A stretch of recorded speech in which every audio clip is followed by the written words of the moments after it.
সানভিকে আমি পড়তে বসিয়েছি, এখানে আমি লিখেছি ও লিখবে না। পড়াশুনো করবি না কেন? ওই দেখো পড়াশুনো নাম বললেই ও ঘর থেকে পালিয়ে যাচ্ছে। এ মামা পড়াশুনো করবি না? হ্যাঁ করবি না? পড়বো না কেন?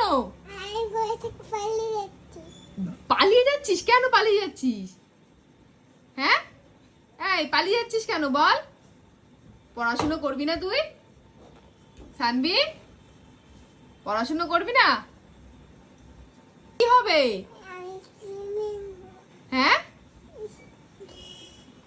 তুমি বড় হয়ে কি হবে? হ্যাঁ কি হবা বলো? তুমি বড় হয়ে কি হবা? ম্যাম হবা? তো ম্যাম হলে তো পড়াশোনা করতে হবে। উনি ম্যাম হবে বড় হয়ে, পড়াশোনা করতে হবে না? তাহলে চলে চলে তাড়াতাড়ি আয়। পড়াশোনার নাম করলে ও ঘর থেকে বেরিয়ে যায়, বলে টাটা টাটা। এই দেখো এখানে সিলেট পেন্সিল রয়েছে আর ওখানে ঘুরছে। চলে আসো।